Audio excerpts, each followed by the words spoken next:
كنتم خير أمة أخرجت للناس تأمرون بالمعروف وتنهون عن المنكر وتؤمنون بالله ولو آمن أهل الكتاب لكان خيرا لهم منهم المؤمنون وأكثرهم الفاسقون. Assalamu alaikum, dear viewers from around the world, and welcome to the 8th episode of our new series, an exciting series, Nation of Goodness. It's the most recent work of Imam Karim AbuZaid. Check him out online at www.karimabuzaid.com. Check him out on Guidance TV at Facebook as well, Guidance TV on Facebook as well. And don't forget to check him out on TV, on Guidance TV, on his daily Fatawa program, Let's Talk About It. I believe it's every other day. In any event, this is an excellent program. We certainly hope it's benefiting you guys. The first 7 episodes were amazing. So get on his YouTube channel and check them out. Islam Way 71. Islam Way 71. And check out the first 7 episodes.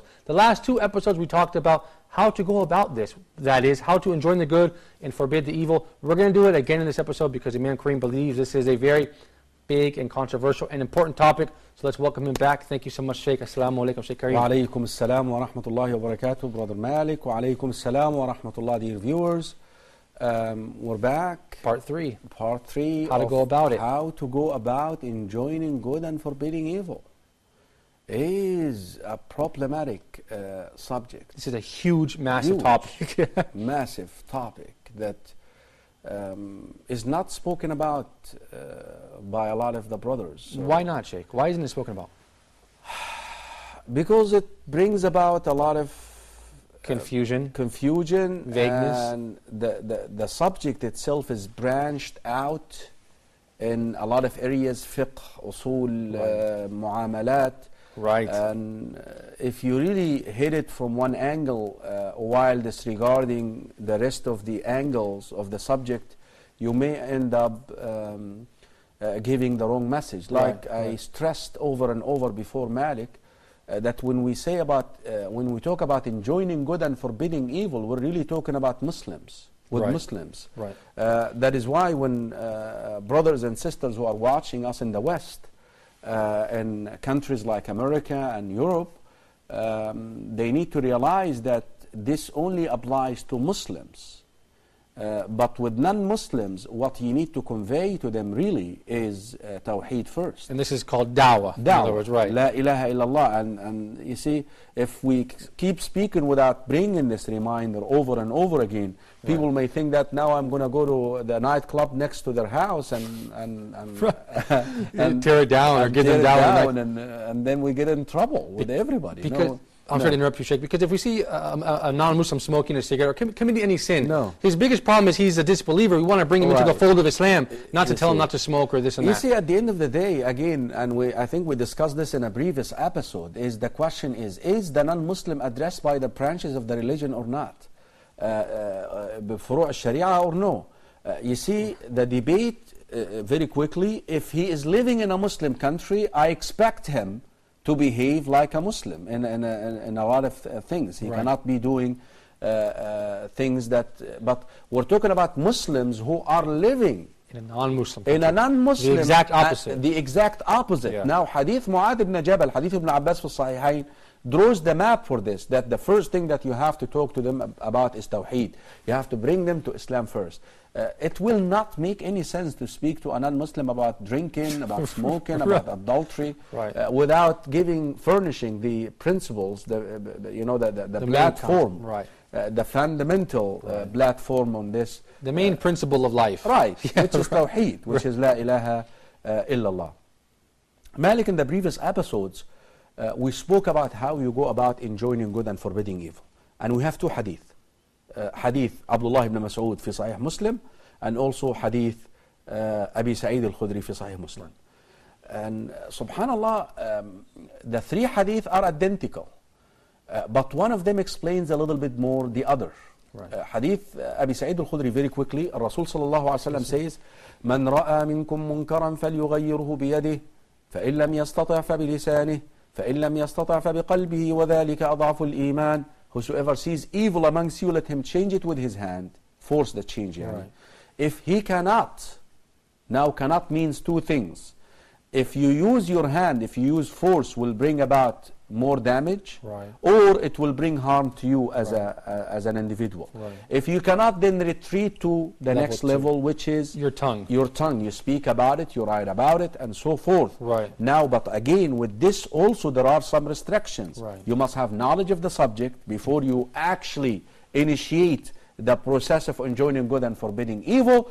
You must do it with kindness and wisdom, and we're given a lot of examples. Right. And you must be patient afterwards, because not everyone will like what you are saying, what Right. you are doing. And now, also, sometimes if you speak about an evil, will cause more harm Sure. than the good that you are intending Certainly.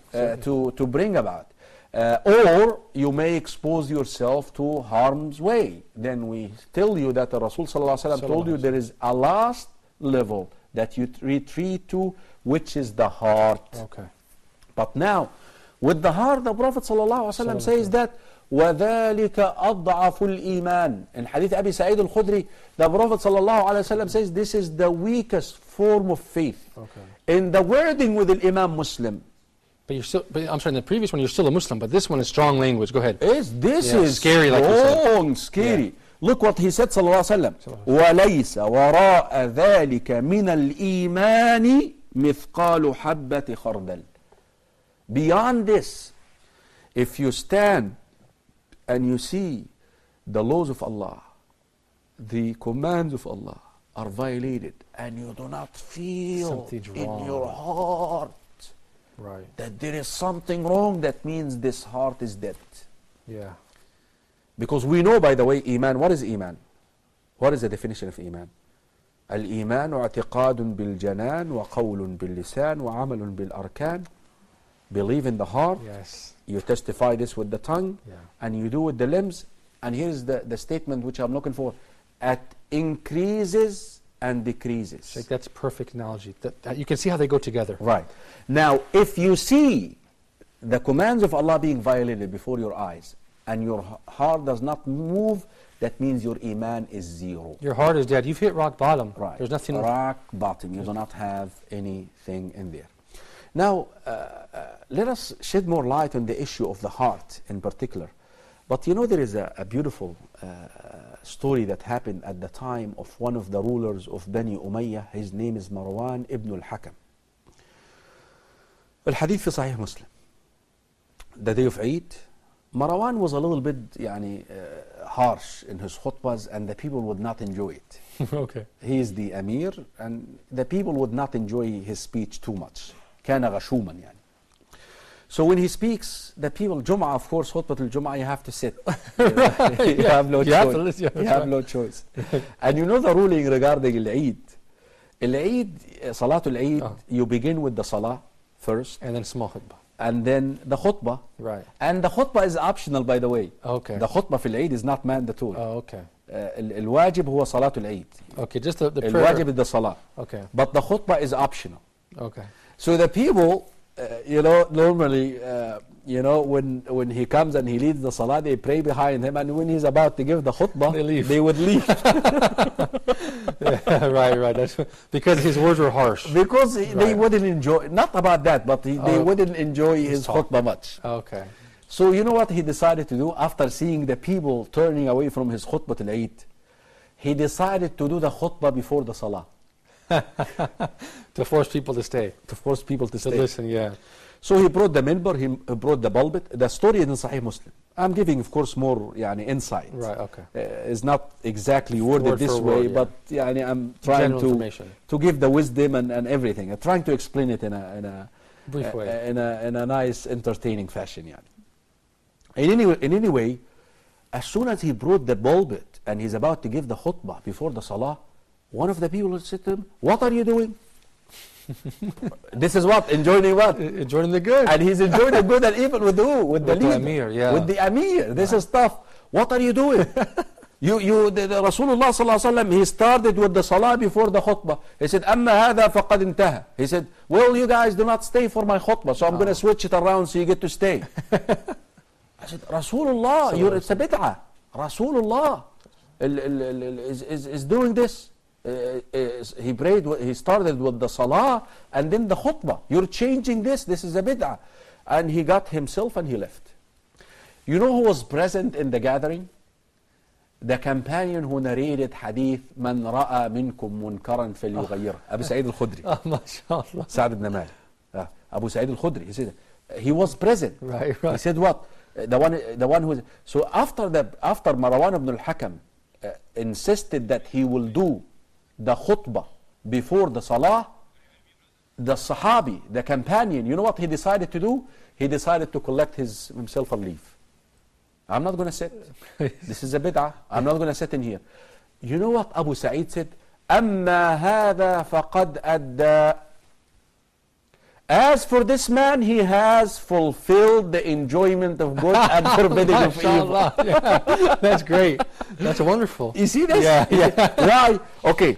Of course, with the hand, you cannot use the hand against the ruler. Impossible. So he kicked this out of the book. He spoke. Right. He spoke. He said, this is a bid'ah. Now he still insisted that he's going to deliver the khutbah before the salah. Now he's left to what? His heart. But with the heart, he cannot stay. Yeah, that's a wonderful, Sheikh. We're going to take a short break. That's a wonderful story. Thank you for sharing that. You guys stay tuned for more with Imam Karim AbuZaid. We'll be right back after this short break. كنتم خير أمة أخرجت للناس تأمرون بالمعروف وتنهون عن المنكر وتؤمنون بالله.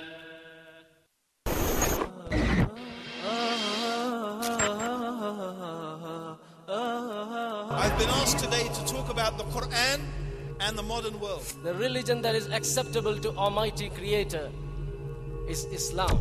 Allahumma salli ala Muhammad. The more you know about him, the more you realize how you want to be like him. For every messenger or prophet that Allah has sent, Allah gave him one dua. Allah sent prophets after prophet, messenger after messenger to remind everyone, don't deny the Creator.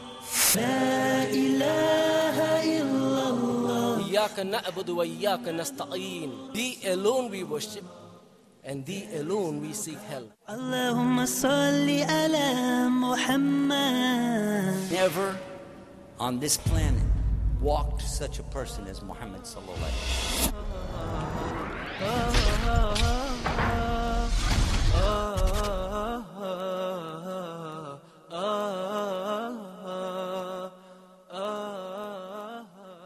كنتم خير أمة أخرجت للناس تأمرون بالمعروف وتنهون عن المنكر وتؤمنون بالله. Welcome back, you guys, all around the world, to the Nation of Goodness. We're having a wonderful time talking about enjoining the good, forbidding the evil, with our beloved Sheikh Imam Karim AbuZaid. Sheikh, in the last segment, you had a wonderful story about enjoining the good, forbidding the evil, and the effect that it has on our hearts. Can you give us some more wonderful stories like that to encourage our viewers in this topic? Alhamdulillah wa salatu wa salamu ala rasulillah wa ashhadu an la ilaha illallah wahdahu la sharika lah wa ashhadu anna Muhammadan abduhu wa rasuluh. Dear viewers, Brother Malik, like I said, force the change, you can't. Speak about it, you can't. Then the heart, with the heart, Yeah, and leave. With the heart and leave. Separate. You cannot stay. Right. And that's where the misconception Yeah, is. can we talk about this, Sheikh? Talk about this misconception. Some people say, as you said in the break, as long as I hate it with my heart, I can still be there. No. Right. No. You see, Sufyan al-Thawri made a beautiful statement. You know what he said? Wallahi, by Allah, inni la abulu dama. I urinate blood when I see somebody doing something wrong and I cannot speak about it. Look, this is the attitude, the feeling of a believer. Right. He's so hardened. Right. He's so hurt. His heart is so hurt. Right. He's so touched to the extent that he's about to urinate blood. Think about that. But yet, with wisdom, he assessed the negative, positive consequences if he uses force, Or if he uses speaks. the tongue or speaks, it's going to be bad. Right. It's not going to be good. Right, so he leaves it. He leaves it. But he hates it with his heart. Because you see, at the end of the day, we need to explain something very important, which is Ibn al-Qayyim, rahimahullah, mentioned in his beautiful book, أعلام الموقعين عن رب العالمين, or أعلام الموقعين عن رب العالمين. You see, there are 4 cases here. Case number one, that if you use your hand, tongue, you're going to end up replacing the evil with good. Case number two, if you use your hand and tongue and you're going to replace that evil with a lesser evil. Okay. Got Which it? is still good. We're going to come back. Yeah, right, Just right. hang in there. Okay. Case number three, that you're going to replace that evil, if you change it with your hand and tongue, with an equal evil. Case number four, that if you're going to change that evil, but you're going to replace it with a greater evil. Right. Those are the four cases, four conditions. Yeah. Right. Well, case number one, if you're going to change that evil with a greater goodness, with goodness, complete removal of the evil to goodness, do it. MashaAllah, of course. Use the hand and tongue, do it. You have to do it. Right. It becomes actually wajib like the heart Right. to do it. Do it. But now you have to assess it first. Now with a lesser evil, do it. Right. Yani Ibn Taymiyyah, when the Tatar, they came and occupied the greater Syria and so forth. Right. The Mughals, Right. In Baghdad. in Baghdad and Syria and so forth. So he was walking with his students, and he found the soldiers are getting drunk. Again, that's very important Right. here. They are non-Muslims. They are not Muslims. And that also tells you that if you see a non-Muslim drinking, who is living where? Within the Muslim world. Within the Muslim world. Again, I want to distinguish between the two. This is very important. Right. So his students said to him, shouldn't we stop them from drinking? He said, no. If they become Sober. super, they're going to kill Muslims. Yeah, let them get drunk and stay away from us. So this is a lesser what? Evil. A lesser evil. Let them stay away from us and don't kill us. Okay, you know the story of Al-Khidr and Musa? Yes. That beautiful story in Yes. Surah Al-Kahf? They got on a ship. They got a free ride in a ship. Now, what is happening now? Al-Khidr ikhwa, brothers, sisters in Islam, we believe Al-Khidr is a prophet. وَمَا فَعَلْتُهُ عَنْ أَمْرِ. He's a prophet, because there are people in the Ummah now who say, no, he's wali knows that more than the Muslim. We believe he's a Muslim. Of course, he's a Muslim. We believe that he is a prophet. Okay. He dug a hole in the ship. Dug a hole in the ship. Sayyidina Musa alayhi salam did not get it. Right. Why did you sink the Why ship? in the world people giving you a free ride and you end up Destroying their ship. Destroying their ship. Well, not literally destroying it, but digging a hole. Oh, look, at the end of the day, there is a greater evil out there. You know what the greater evil? There is a king who looks at these ships, and if he likes it, he confiscates it. Right. He takes it for himself. Well, get this one, I think. So that's the But if lesser he evil. sees something wrong with the ship, He leaves it. well, I can pick a better ship. I don't have to fix this one. Right, That's a lot of work. Because he's the king. Because he's the king. I'm just going to get another one. But those two evils now. Right. A greater one, which is what? The king what? Let's take in the ship.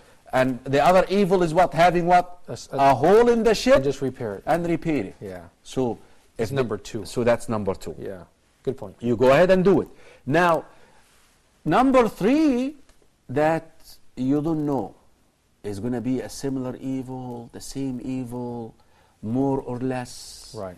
Then I advise you to ask a scholar, a student of knowledge. Okay. What should I do? How can I go about it? Okay. Before you do it. Or acquire the knowledge, or wait until you get more signs that this is going to be a greater or lesser evil. Okay. Take care, calculate. Yes. Oh, right. Yani take your time. But here's condition or case number 4, that if you're going to replace that evil with a greater evil, it is haram to enjoin good, forbid evil with the hand and tongue. I see you're surprised, Malik, and I'm sure a lot of the viewers are. But the reason why, because you have a problem. If you're going to replace it with a greater problem, so what did you do? Right, right. I'd rather leave that problem for now until I figure out a way how to remove it from the picture, how to remove it from the community, how to remove it from the society. But I bring a bigger problem that I cannot handle this one. Right, right. You're going to end up with a bigger problem. But now, here is the key here that we need to focus on, dear viewers. If you cannot force the change, if you cannot speak about the change, then you retreat to the final place in your body, which is what? Your heart. Right. But with the heart, you cannot be there. You have to separate you have to go somewhere else. And that is why you understand hadith in Nabi sallallahu alaihi wasallam. There is a beautiful hadith where the Prophet sallallahu alaihi wasallam, the hadith fi Sunan al-Tirmidhi wa Ahmad wa Darimi, the Prophet sallallahu alaihi wasallam says, "Man kana yu'minu billahi wal yawmil akhir, fala yajlis ala ma'idatin yushrabu alayha al-khamr." If you believe in Allah and the day of resurrection, do not sit on a table where alcohol is being consumed. Even so, you're not drinking. But if you sit there, that means your heart is condoning it. Your body is condoning it. You want to send a message to the people that I don't like what you're doing. So, in a way, if you sit in a vicinity of evil, and if you cannot speak about it, if you cannot force the change, or even if you cannot, sometimes, you could sit because you're forced to, but you must show expressions of discomfort. Be uncomfortable. Don't. Astaghfirullah. A'udhu billah. If you have to stay there for a while, and sometimes we get stranded into places where music is played. A'udhu billah. Astaghfirullah. Don't say, MashaAllah, don't do that. Don't be comfortable. You cannot do that. You cannot do that. Actually, it must happen naturally. A'udhu billah. Because your heart is trained. Because your heart loves Allah. Loves Allah. And this is something that Allah hates. A'udhu billah. Astaghfirullah al-azim. What is this, ya Raj? Until you leave. Until you get going. Like this man who said this with the Marwan ibn al-Hakam, the story of the khutbah, which we explained before the break. Right.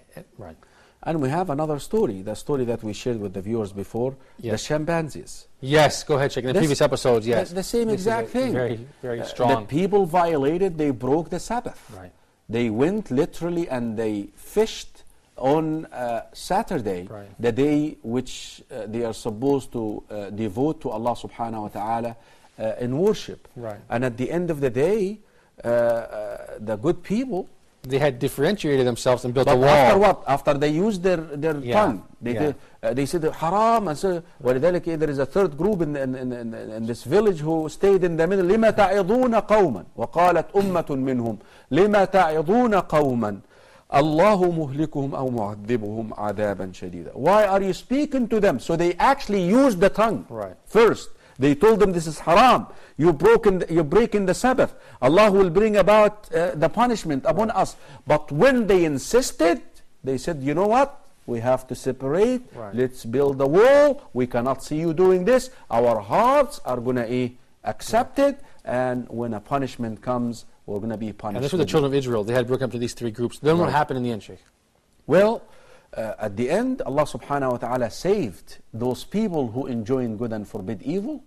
And Allah subhanahu wa ta'ala turned those who violated the Sabbath by transforming them into chimpanzees. So you can get a feeling of how strong this is. This is as a matter of fact, subhanAllah, you become amazed because this particular punishment never happened in spite of them doing other things. I mean, they killed messengers and prophets, they distorted their books, they deviated, and they hide the books that they have. They hide the books that they have, but yet Allah never punished them that type of punishment. But for this one, because they thought that they can trick Allah subhanahu wa ta'ala. But again, we go back to the subject here, which is important, how to go about it. Hand, force change, you can't, consequences are bad, you're going to get in trouble. Then you go to the tongue, you use wisdom, you do your best to be kind and nice, you be patient afterwards. But yet if you use the tongue, if you write about it, if you give a khutbah about it, it's not going to work. Consequences are bad, you're going to end up with a greater evil, or people are not going to basically, you're going to get yourself in trouble. Then you go to the heart, which is what? The weakest form of faith. But with the heart, I want to stress, dear viewers, you cannot sit there. And if you sit there, astaghfirullah, a'udhu billah, this is haram, astaghfirullah, you don't have to speak to them about it. You don't have to speak. But if you have to stay there, astaghfirullah, a'udhu billah. And that is where Umar ibn Abdul Aziz decided to flog a person who drinks alcohol, who is not drinking alcohol, who is sitting with people who are drinking alcohol. And he flogged him first.